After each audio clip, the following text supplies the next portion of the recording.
குருவே சரணம். அனைவருக்கும் வணக்கம். இன்று எந்த விஷயத்தை பற்றி பார்க்க போகிறோம் அப்படின்னா, உங்கள் வாழ்க்கையில் இந்த நான் சொல்லக்கூடிய 8 விஷயம் தொடர்ச்சியாக நடந்ததுன்னா இதை நீங்கள் சாதாரணமாக எடுத்துக்கக்கூடாது. அந்த வகையில் முதலாவது நம்ம எதை பற்றி பார்க்க போகிறோம் அப்படின்னா, ஒரே மாதிரியான விஷயம் மீண்டும் மீண்டும் நடப்பது. அது நல்லதாகவும் இருக்கலாம், கெட்டதாகவும் இருக்கலாம். அப்படி இருக்கும்போது கெட்டது தொடர்ச்சியாக உங்களுக்கு நடந்துக்கிட்டே இருக்குன்னா அந்த இடத்துல நீங்கள் கவனிக்க வேண்டியது இருக்குது. ஏதோ ஒரு மிஸ்டேக் பண்ணுறீங்க, அந்த மிஸ்டேக்கை நீங்கள் சரி பண்ணிவிட்டு அடுத்த கட்டம் போகணும். அப்படி இல்லாட்டி அப்படின்னா அந்த மிஸ்டேக் இப்போ சின்ன மிஸ்டேக்காக இருக்கிறது போக போக போக போக ரொம்ப பெரிய மிஸ்டேக்காக வேணால் மாறலாம். அதனால் பல பாதிப்புகள் உங்களுக்கு ஏற்படலாம். சாதாரணமாக எடுத்துக்கக்கூடாத விஷயங்களில் ஒரே இன்சிடெண்ட், ஒரே சுச்சுவேஷன் மறுபடியும் ரிப்பீட்டடாக நடக்குதுன்னா அந்த பேட்டர்ன் ரிப்பீட் ஆகுதுன்னு அர்த்தம். ஸோ அதனால் அந்த பேட்டர்னை பிரேக் பண்ண வேண்டிய அவசியத்தில் இருக்கீங்க. அந்த விஷயத்துலேருந்து லெசன் கற்றுக்க வேண்டிய ஒரு சூழ்நிலையில் இருக்கீங்க. அதனால் அதை சாதாரணமாக விடக்கூடாது. நல்ல விஷயம் தொடர்ச்சியாக நடைபெறுதுனாலும் அதில் இருந்து நீங்கள் ஏதோ ஒரு லெசனை கற்றுக்கிட்டு மேபி அதை நம்ம மறுபடியும் பண்ணுறதுக்கு உண்டான முயற்சி அதிகப்படுத்தலாம். அப்போ தான் அந்த நல்ல விஷயம் நமக்கு தொடர்ச்சியாக நடக்க போகுது. கெட்ட விஷயம் தொடர்ச்சியாக ரிப்பீட்டடாக நடக்குதுன்னா எதையோ ஒன்றை நாம் மாற்றிக்கொள்ள வேண்டியது இருக்கிறது. நமது நடைமுறையில், நமது கேரக்டரில் நம்ம ஏதோ ஒன்று மாற்றணும். அதை மாற்றலைன்னா அது தொடர்ச்சியாக நடைபெறும். அடுத்து என்னன்னா, ஒருத்தரை பார்த்தவுடன் மனம் விலகச் சொல்லும். இவர் வேண்டாம், இவர் ஏதோ சரியில்லை அப்படின்ற மாதிரி மனம் சொல்லும். இது சில நேரத்தில் சரியாகவும் இருக்கலாம், சில நேரத்தில் தவறாகவும் இருக்கலாம். அப்போ என்னன்னா, ஒருவரை பார்த்தவுடன் நம்ம பழகவே இல்லை, அவர் எப்படிப்பட்ட கேரக்டர்னு கூட தெரியல, அவரோட ஃபேமிலி பேக்ரவுண்டு தெரியல, இருந்தாலும் உங்கள் மனம் டக்குன்னு பிடிக்கலை அப்படின்னு சொல்லுதுன்னா உங்கள் மனதை ஆழமாக கூர்ந்து கவனிக்க வேண்டும்.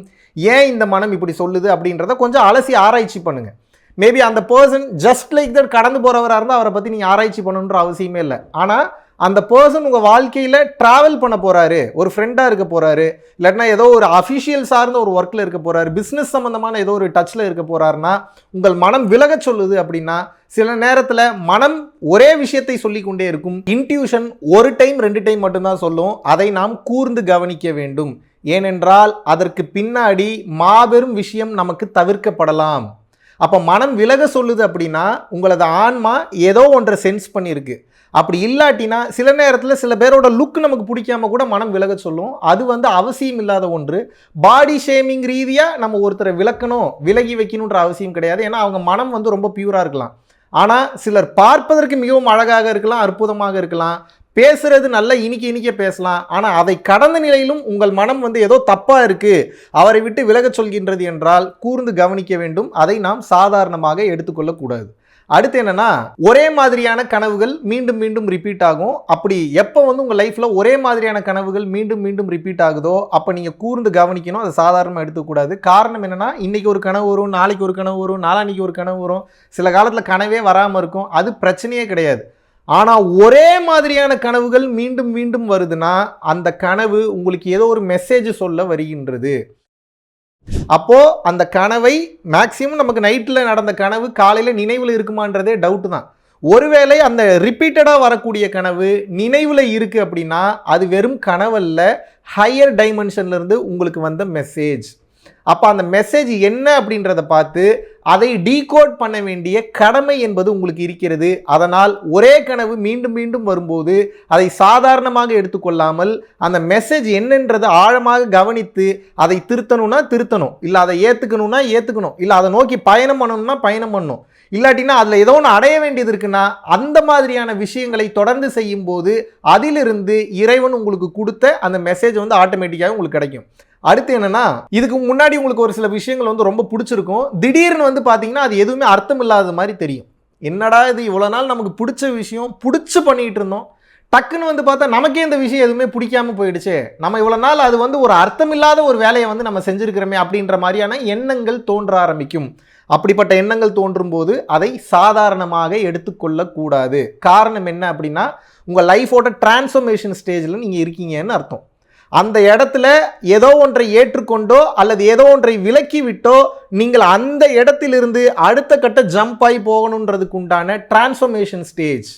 அப்போ அந்த டிரான்ஸ்ஃபர்மேஷன் ஸ்டேஜை நீங்கள் சாதாரணமாக எடுத்துக்கொள்ளாமல் இந்த இடத்துல இருந்து ஏதோ ஒரு மாற்றத்தை இது எனக்கு கொடுக்கின்றது, இவ்வளவு நாள் நான் ஒரே விஷயத்தை தொடர்ந்து நான் செஞ்சிருந்தாலும், எனக்கு பிடிச்ச விஷயமாவே அது இருந்தாலும், உடலுக்கும் மனதிற்கும் அது ஆனந்தத்தை கொடுத்தாலும், இந்த நிமிடத்தில் இருந்து அது அர்த்தமற்றதாக தோன்றுவதனால் அதற்கு பின்னாடி ஏதோ ஒரு ரியலைசேஷன், ஏதோ ஒன்றை பார்த்ததுனாலையோ, படிச்சதுனாலையோ, கேட்டதுனாலையோ, இல்ல அனுபவத்தில் நீங்க உணர்ந்ததுனாலையோ அது அர்த்தம் இல்லாததாக தோன்றுகிறது, அவசியம் இல்லாததாக தோன்றுகிறது, வாழ்க்கையில் தேவையில்லாததாக வந்து தோன்றுகிறது. அதனால எனக்கு இது பிடிச்ச விஷயம் தானே, நான் ஏன் விடணும் அப்படின்னு நீங்க நினைக்காம அதை கொஞ்சம் ஆராய்ச்சி பண்ணி அதனால ஏற்படக்கூடிய சாதக மற்றும் பாதக விளைவுகள், pros and cons, positive and negative, இது எல்லாத்தையும் கொஞ்சம் உட்கார்ந்து அலசி ஆராய்ச்சி பண்ணி, இப்போ எப்படின்னா ஒரு எக்ஸாம் பேப்பர் கொடுத்துட்டாங்கன்னா ஆன்சர் எல்லாத்தையும் எழுதி முடிச்சுட்டு கட்டி கொடுத்துட்றீங்களா முடிஞ்சுன்னு, அதுபோல் இந்த மாதிரியான எண்ணம் வரும்போது டைம் கொஞ்சம் அதிகமானாலும் பரவாயில்ல, உட்கார்ந்து யோசிச்சு அலசி ஆராய்ஞ்சு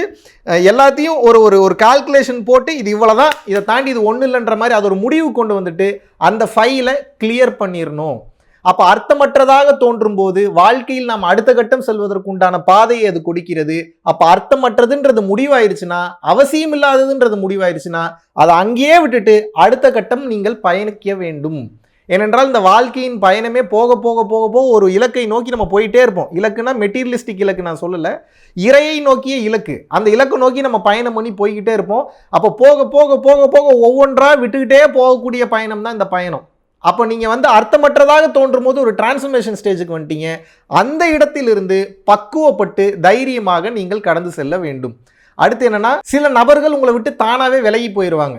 குறிப்பாக உங்களது உறவுகள், ரிலேட்டிவ்ஸ் அல்லது நண்பர்கள், மிகவும் பழக்கமானவர்கள் தானாக விலகி செல்வார்கள். அப்போ என்னன்னா, நீங்கள் கொஞ்சம் ஆழமாக கவனிக்கணும், சாதாரணமாக எடுத்துக்கூடாது. உறவுகள் உங்களை விட்டு விலகி போகிறதுக்கு 2 காரணம் இருக்கலாம். ஒன்று, அவங்க தப்பாக புரிஞ்சுட்டு விலகி போகலாம், இல்லாட்டினா நீங்கள் தப்பான ஆளாக இருக்கலாம். இது 2மே வாய்ப்பு இருக்குது. இது 2ஐயும் கவனிக்க வேண்டிய கடமை உங்களுக்கு இருக்கிறது. எப்போ உங்களுக்கு மிகவும் நெருக்கமான பிடித்த உறவு உங்களை விட்டு விலகி செல்கின்றார்களோ அப்போ நீங்கள் ஆழமாக கவனித்து சாதாரணமாக எடுத்துக்கொள்ளாமல் உங்ககிட்ட என்ன மிஸ்டேக் இருக்கோ அதை திருத்தி கொள்ள வேண்டும். அந்த உறவு மீண்டும் வேணும்னு நினச்சிங்கன்னா அவங்ககிட்ட பேச போய் முயற்சி பண்ணணும். இல்லை அவங்க தப்பாக புரிஞ்சுக்கிட்டாங்க, அதை நாம் விளக்கம் கொடுக்க வேண்டிய அவசியம் இல்லை அப்படின்னா அவர்களுக்கு நீங்கள் போய் விளக்கம் கொடுக்கணுன்ற அவசியமே கிடையாது. சில பேர் வாழ்க்கையில் நிறைய ட்ராவல் பண்ணி வருவாங்க, கூட ட்ராவல் பண்ணுவாங்க, வேணுங்கிற விஷயத்தில் அனுபவிச்சுட்டு ஒரு காலகட்டத்துக்கு மேலே அவங்க வந்து காணாமல் போய் விடுவார்கள். அவர்களுக்கெல்லாம் நீங்கள் பாசிங் க்ளவுட்ஸ்னு அவங்களுக்கு பேர். அவங்ககிட்டலாம் நீங்கள் போய் விளக்கம் கொடுக்கணுன்ற அவசியம் கிடையாது, அவங்கள போய் ரொம்ப ப்ளீஸ் பண்ணணுன்ற அவசியம் கிடையாது. உங்ககிட்ட மிஸ்டேக் இருக்குன்னா அதை மாற்றிக்கொண்டு முன்னேறுங்கள். அவங்களிடத்துல மிஸ்டேக்ஸ் இருக்குன்னா அவசியமான விளக்கமாக இருக்குது, அவங்களுடைய உறவு உங்களுக்கு தேவைப்படுதுன்னு நினச்சிங்கன்னா போய் விளக்கம் கொடுங்க. அப்படி இல்லாட்டினா விளக்கம் கொடுக்கணுன்ற அவசியமே கிடையாது. அவங்க வாழ்க்கையை அவங்க பார்க்கட்டும், உங்கள் வாழ்க்கையை நீங்கள் வந்து பாருங்கள். ஸோ சில உறவுகள் உங்களை விட்டு விலகும் போது நீங்கள் ஆழமாக கவனிக்க வேண்டும், சாதாரணமாக எடுத்துக்கொள்ளக்கூடாது. அதிலிருந்து ஒன்று நீங்கள் உங்களை மாற்றிக்கொள்ள வேண்டும். அப்படி இல்லை என்றால் அதில் இருக்கக்கூடிய பாடத்தை கற்றுக்கொண்டு முன்னேற வேண்டும், பயணத்தை மட்டும் நிறுத்திவிடக்கூடாது. அடுத்து என்னன்னா, திடீரென்று தனிமையை வந்து அதிகமாக வந்து மனம் வந்து விரும்ப ஆரம்பிக்கும். அந்த நேரத்தில் ரொம்ப கவனம் வேண்டும், சாதாரணமாக அதை எடுத்துக்கொள்ளக்கூடாது. ஏன் அப்படின்னா, தனிமையை மனம் வந்து எப்போது நாடுகிறதோ அப்போ நிம்மதியை தேடுதுன்னு அர்த்தம். ஏன்னா இந்த உலகத்தினுடைய காட்சி, உலகத்தினுடைய மாயை, உலகத்தில் இருக்கக்கூடிய மனிதர்களுடைய போக்கு, சுயநலத்தன்மை, காமம், குரோதம், லோபம், மோகம், மதம், மார்ச்சரியம், டம்பம், தர்ப்பம், ஈருஷை, அசூயன்ற 10 விதமான துர்குணங்களால் நிறைந்திருக்கக்கூடிய இந்த உலகத்தில் உங்களுக்கு ஒரு கேப் ஒன்று தேவைப்படும். ஃபஸ்ட்டு வந்து கூட்டத்தோடு கூட்டமாகவே பழகுன நீங்கள் தனியாக உங்கள் வாழ்க்கையை வாழணும், தனியாக டைம் செலவு பண்ணணும்னு நினைக்கிறதே பெரிய அதிசயம். அப்போ தனிமையை மனம் நாடுகின்றது என்றால் அந்த தனிமையில் நீங்கள் ஏதோ ஒன்றை கற்றுக்கொள்ளப் போகிறீர்கள் என்று அர்த்தம். தனிமையில் இறை சக்தியை உணரப்போகின்றீர்கள் என்று அர்த்தம். உங்களை நீங்களே தன்னிலை ஆராய்ச்சி செய்ய போகின்றீர்கள் என்று அர்த்தம். இவ்வளவு நாள் உலகத்தோடு ஒட்டி வாழ்ந்த நீங்கள் இப்போ உங்களுக்குள் இருக்கக்கூடிய உலகத்தை ஆழமாக ஆராய்ச்சி செய்து கண்டுபிடிக்க போகின்றீர்கள் என்று அர்த்தம். உங்களுடைய செல்ஃப் கான்ஃபிடன்ஸ், உங்களுடைய வலிமை, உங்களுடைய சக்தியை உணரப்போறதுக்குண்டான அந்த நேரம், அதுதான் அந்த தனிமை. லோன்லினஸ் வேற, அலோன்னஸ் வேற, 2ஐயும் போட்டு கன்ஃபியூஸ் பண்ணிக்கூடாது. லோன்லினஸ் அப்படின்னா தனித்து விடப்பட்ட தன்மை, எவனும் இல்லாமல் நம்மளை தனியாக விட்டுட்டு போயிடுறது, அது இல்லை நான் சொல்கிறது அலோன்னஸ். எல்லாரும் இருந்தாலும் என்னை நான் தனிமைப்படுத்திக் கொள்வது. அப்போ வாழ்க்கையில் பல அர்த்தங்களை நீங்கள் உணர்வீர்கள், வாழ்க்கையில் அடுத்த கட்ட பொக்கிஷங்களை நோக்கி நகர்வீர்கள். அப்போது அந்த தனிமையை மனம் நாடும்போது இறைத்தன்மையில் ஜொலிக்கப் போகின்றீர்கள் என்ற அர்த்தம். தனிமையை அதிகமாக நீங்கள் விரும்பும் போது உங்களுக்குள் இருக்கக்கூடிய தன்னை அறிதல் எனக்கூடிய செல்ஃப் ரியலைசேஷன் ஆழமாக போகிறது என்ற அர்த்தம். இறையை உணரப் போகின்றீர்கள் என்ற அர்த்தம். அதனால் இந்த எண்ணம் வரதே கஷ்டம். அப்போ தனிமையை மனம் அதிகமாக நாடுது கூட்டத்தோடு இருந்த உங்களுக்கு அப்படின்னா நீங்கள் நல்லா தெளிவாக புரிஞ்சுக்கணும். நீங்கள் உங்கள் வாழ்க்கையில் டிரான்ஸ்ஃபர்மேஷனை நோக்கி இறைவனை நோக்கி பயணம் பண்ண போறீங்கன்னு அர்த்தம். இதை சாதாரணமாக எடுத்துக்கொள்ளக்கூடாது. அடுத்து என்னன்னா, சில முக்கியமான முடிவுகளை உங்கள் லைஃப்பில் எடுக்கும்போது மனம் வேணான்னு சொல்லும். அது ஒரு டைம் வேணான்னு சொன்னால் பரவாயில்ல, அந்த சம்பவத்துக்குள்ளே போகிறதுக்கு முன்னாடி வேணான்னு ஏதோ ஒரு ஆழமான ஒரு இடத்துல வந்து மனம் வந்து சொல்லிக்கிட்டே இருக்கும். அப்படி மனம் வந்து ஆழமாக வேண்டாம் அப்படின்னு சொல்லுதுன்னா அதில் ஏதோ ஒரு பிரச்சனை வரப்போகுதுன்னு அர்த்தம். அதனால கொஞ்சம் அந்த செயல்பாட்டை கொஞ்சம் நிறுத்திட்டு நீங்கள் உங்களுக்கு எப்படி வந்து சொல்லி புரிய வைக்கலான்னா, நீங்கள் ஒரு 10-15 வருஷம் சும்மா இருந்துட்டீங்கனாலும் ஒரு பிரச்சனையும் கிடையாது. ஆனால் ஒரே ஒரு முடிவை நீங்கள் தப்பாக எடுத்து அந்த செயல்பாடு நீங்கள் படுத்திட்டீங்க அப்படின்னா அடுத்த 30-40 வருஷம் உட்காந்து ரெக்ரெட் பண்ணணும், வருத்தப்படணும். ஏன்டா இந்த முடிவை நம்ம எடுத்தோம், தப்பாக எடுத்துட்டோமே, ஐயோ தப்பான முடிவு எடுத்துட்டோமே, இதனால் பெரிய பாதிப்பு இருக்கேன்னு சொல்லி பாதிப்பை ஏற்படுத்தும். அதனால் தான் வந்து சொல்கிறேன், சில முடிவுகளை எடுக்கும்போது உங்கள் மனம் வந்து வேண்டான்னு சொல்லுது அப்படின்னா அது தப்பாக கூட சில நேரத்தில் சொல்லலாம். ஆனால் அதை உட்காந்து ஆராய்ச்சி பண்ணணும், சுய ஆராய்ச்சி. என்னதான் இப்போ நமக்கு ஸ்டாட்டிஸ்டிக் ரிப்போர்ட்ஸு சுற்றி இருக்கக்கூடியவங்களுடைய அந்த உந்துதல் இதெல்லாம் பாசிட்டிவாக இருக்குனாலும் உங்கள் மனம் அதை வேண்டாம் என்று சொல்லும்போது உங்களுக்குள் இருக்கக்கூடிய ஏதோ ஒரு சக்தி அல்லது மனமே குருவாக செயல்படும் போது அல்லது உங்களுக்கே தெரியாத deeper level layer super conscious லேயர்ஸில் இருக்கக்கூடிய அந்த ஆற்றலானது வேண்டாம் என்று சொல்லும்போது அதை கொஞ்சம் கவனித்து ஆராய்ந்து அந்த முடிவை எடுக்கணும். ஏன் அப்படின்னா சில முடிவுகள் நம்மளோட வாழ்க்கையே அழிக்கலாம், நமது உயிரவே எடுத்துடலாம், அதோட காஸ்ட் நம்ம லைஃபாக கூட இருக்கலாம். அதனால் அந்த மாதிரி சான்ஸ் எடுக்காதீங்க. சில முடிவுகளை எடுக்கும்போது அது தவறாக போய் முடிவதற்கு நிறைய வாய்ப்புகள் உண்டு. அப்போ எப்போ உங்கள் மனம் வந்து அது வேண்டான்னு சொல்லுதோ அந்த வேலையை செஞ்சு முடிச்சே ஆகணுன்ற வெறி கொண்டு போகாமல் கொஞ்சம் உட்காந்து அலசி ஆராய்ச்சி பண்ணி டைம் எடுத்து, நாளைக்கே உலகம் அழிஞ்சிருதுன்ற மாதிரியே ப்ரெஷர் கொடுப்பாங்க. அதுக்கெல்லாம் நீங்கள் வந்து ஈல்ட் ஆகிடக்கூடாது. அதுக்கு நீங்கள் ஈல்ட் ஆகிட்டீங்கன்னா அப்புறம் நீங்கள் உங்கள் லைஃப்பில் பல விஷயங்களை நீங்கள் இழக்க வேண்டியது இருக்கும். நிம்மதி தான் ரொம்ப ரொம்ப முக்கியம். ஸோ மனம் எப்போது வந்து வேண்டாம் என்று சொல்கின்றதோ அதை உட்காந்து அலசி ஆராய்ச்சி பண்ணி அதனால் நடக்க இருக்கக்கூடிய ரிசல்ட்ஸை கொஞ்சம் யோசித்து கொஞ்சம் சமயோஜித புத்தியை வந்து யூஸ் பண்ணி பேஷண்ட்டாக இருந்து அந்த பேஷன்ஸோட அந்த தன்மையை நீங்கள் வந்து அணுகும்போது அந்த விஷயத்தில் மிகப்பெரிய வெற்றியை காண முடியும். இல்லை என்றால் அது வேண்டவே வேண்டான்னு விட்டுட்டு கூட அடுத்த கட்டம் செல்ல முடியும். இப்போ நிறைய ஆக்டர்ஸ் வந்து நீங்கள் வந்து பார்த்துருப்பீங்க, ஏன் தான் இந்த படம் நான் வந்து பண்ணேன்னு தெரில, ஏதோ ஒரு அவசரத்தில் நான் பண்ணிட்டேன் அப்படின்னு வந்து சொல்லுவாங்க. காரணம் என்னென்னா அன்னைக்கு அந்த படம் நல்லா இருக்கிற மாதிரி தெரிஞ்சிருக்கும், கதை கேட்கும் போது நல்லா இருந்திருக்கும், எடுக்கும்போது தப்பாக எடுத்து கடைசியில் அந்த படம் நடித்ததுனாலே அவங்க லைஃப் வந்து முடிஞ்சிருக்கும். நிறைய ஆக்டர்ஸ்லாம் வந்து இருக்காங்க. ஸோ அது உங்கள் வாழ்க்கையில் நடந்துடாமல் இருக்கிறதுக்கு அதே மாதிரியான விஷயம் உங்கள் லைஃப்பில் வந்து ரிப்பீட் ஆகலாம். மிகவும் கவனம் தேவை. சும்மா இருக்கிறது கூட நல்லது தான், ஆனால் தப்பான ஒரு செயலை செஞ்சிட்டிங்கன்னா பலகாலம் நாம் வருத்தப்பட வேண்டிய சூழ்நிலை என்பது ஏற்படும்.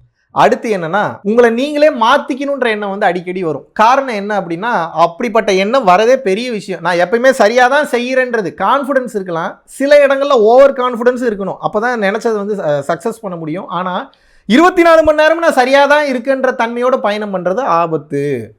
அப்போ நான் தப்பு பண்ணலாம். ட்ரையல் அண்ட் எரர் தானே லைஃபு. நான் வந்து ஒரு ட்ரையல் பண்ணுறேன், அதில் ஒரு எரர் வருது, அப்புறம் அந்த எரரை சரி பண்ணிட்டு நான் மறுபடியும் அடுத்த கட்டம் போகிறேன், மறுபடியும் ட்ரையல் பண்ணுறேன், எரர் வருது, அதை சரி பண்ணிவிட்டு அடுத்த கட்டம் போகிறேன். இப்போ எக்ஸாம்பிளுக்கு இப்போ ஒரு ஐஃபோன் இருக்குதுன்னு வச்சுக்கோங்க. முதல்ல ஐஃபோன் கண்டுபிடித்த அதே ஸ்பெசிஃபிகேஷன்ஸில் அதே மெத்தடில் அதே ஆப்ஷன்ஸில் சாஃப்ட்வேரில் தான் இப்போ வரக்கூடிய ஐஃபோன் வருதான்னு மட்டும் யோசிங்க. எத்தனை மிஸ்டேக்ஸ் வந்திருக்கும், எத்தனை பக்ஸை வந்து ஃபிக்ஸ் பண்ணியிருப்பாங்க, எத்தனை அப்டேட் கொடுத்துருப்பாங்க, எத்தனை வெர்ஷன் மாற்றிருப்பாங்க, எத்தனை விஷயங்களை அவங்க அப்டேட் பண்ணுறதுனால தான் இப்போ வந்து அவங்க மார்க்கெட்டில் வந்து ஸ்டாண்ட் பண்ணி வந்து நிற்க முடியுது. சேம் லைக் தட் உங்கள் லைஃப்பில் நீங்கள் அடுத்த கட்டம் போகணும்னு நீங்கள் வந்து நினைக்கும் போது சில விஷயங்களை மாற்றிக்கொண்டு நீங்கள் முன்னேற வேண்டும்.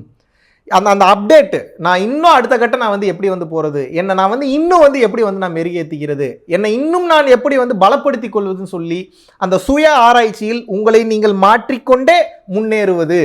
நான் என்னை மாற்றிக்கணுன்ற எண்ணம் வரதே பெரிய விஷயம். அதுவே இறைவன் ஏதோ சொல்கிறத நீங்கள் கேட்டுட்டீங்கன்னு அர்த்தம். அப்போ அப்படிப்பட்ட எண்ணம் வரும்போது என்னை நான் இன்னும் கொஞ்சம் மெருகேற்றிட்டு என் மிஸ்டேக்ஸை நான் சரி பண்ணிக்கிறேன்ற எண்ணம் வருது இல்லை, அந்த எண்ணம் வருதுன்னா நீங்கள் இறைவன் உங்கள் கூட இருக்கிறாருன்னு அர்த்தம். முதல்ல நான் பண்ணுறது மிஸ்டேக்குன்னு தெரிஞ்சாதான் மாற்றிக்கவே முடியும். நான் பண்ணுறது சரிதான்ற தன்மையிலே இயங்கிட்டு இருந்தீங்கன்னா பல மிஸ்டேக்ஸுக்கு நீங்கள் ஆளாகி ஓவர் கான்ஃபிடென்ஸ் ஆகி ஈகோக்கு போய் கடைசியில் உங்கள் வாழ்க்கையை அது அழித்து விடுகிறது. நான் மிஸ்டேக் பண்ணுறேன்றதை நான் தெரிஞ்சுக்கிட்டு என்னை நான் மாற்றிக்கணுன்ற தன்மை வந்து அவ்வளோ சீக்கிரம் யாருக்கு வராது. அது வருதுன்னா இறைவன் உங்கள் கூட இருக்கிறாரு, இறைவன் சொல்கிறத கவனிக்கிறீங்கன்னு அர்த்தம். அதை கண்டுகொண்டு அதை மாற்றிக்கொண்டு முன்னேறினீர்கள் என்றால் வாழ்க்கை மிகச்சிறப்பாக இருக்கும். ஸோ இந்த 8 விஷயங்கள் உங்கள் வாழ்க்கையில் நடக்குதுன்னா அதை சாதாரணமாக எடுத்துக்கூடாது. உட்கார்ந்து கவனித்து ஆராய்ச்சி செய்து அதை திருத்தி கொண்டு மாற்றிக்கொண்டு அனலைஸ் பண்ணிட்டு முன்னேறுங்க. வாழ்க்கை மிக சிறப்பாக இருக்கும். நன்றி, வணக்கம். ஆகஸ்ட் மாதம் 23ஆம் தேதியிலிருந்து 29ஆம் தேதி வரைக்கும் 7 நாட்கள் வந்து பார்த்தீங்கன்னா பூட்டானில் வந்து ஒரு அற்புதமான ஒரு ஸ்பிரிச்சுவல் யாத்திரையை வந்து மேற்கொள்ள இருக்கிறோம். டெக்னாலஜிக்கு முக்கியத்துவம் கொடுக்காம மக்களினுடைய வாழ்க்கைக்கும் பிறவியில்லா பெருவாழ்விற்கும் முக்கியத்துவம் கொடுத்து போகக்கூடிய மிகவும் வளமான அற்புதமான சக்தி மிக்க ஒரு நாடு. இந்திய குடிமகன்களுக்கு பாஸ்போர்ட் என்பது அவசியம் கிடையாது. ஓட்டர் ஐடி இருந்தால் மட்டும் போதும். கீழே உள்ள கான்டாக்ட் நம்பர் கான்டாக்ட் பண்ணியும் www.paramporulfoundation.in அப்படின்ற வெப்சைட்டில் போயும் உங்களது பெயரை வந்து முன்பதிவு செய்து கொள்ளலாம். பரம்பொருள் அறக்கட்டளை நடத்துகின்ற தினசரி அன்னதானம் மற்றும் இதர நற்காரியங்களுக்கு நீங்கள் உங்களது பங்களிப்பை தாராளமாக செலுத்தலாம். இதனால் என்னென்ன பலன்கள் கிடைக்கும் என்றால், தரித்திர தோஷம் விலகுகின்றது, அன்னக்குறைவு தோஷம், பித்ரு தோஷம், கர்ம தோஷம், பாவ தோஷம் மற்றும் கிரகங்களினால் ஏற்படக்கூடிய தோஷங்களின் தீவிரமும் குறைகின்றது. மனக்குழப்பம் மற்றும் எதிர்மறை எண்ணங்கள் விலகுகின்றது. குடும்ப கலகங்கள், தொழில் தடைகள், பணத்தடை, கல்வித்தடை, திருமணத்தடை, சந்தானத்தடை, நோய் தொடர்பான கர்மபாரம் முற்றிலும் வந்து தீருகின்றது. ஆகையினால் இந்த பரம்பொருள் அறக்கட்டளை நடத்துகின்ற எல்லா விதமான நற்காரியங்களிலும் உங்களது பங்களிப்பை வந்து செலுத்துவதற்கு கீழே கொடுக்கப்பட்டுள்ள வங்கி கணக்கிற்கு தாராளமாக நீங்கள் வந்து பணம் அனுப்பலாம். நன்றி, வணக்கம்.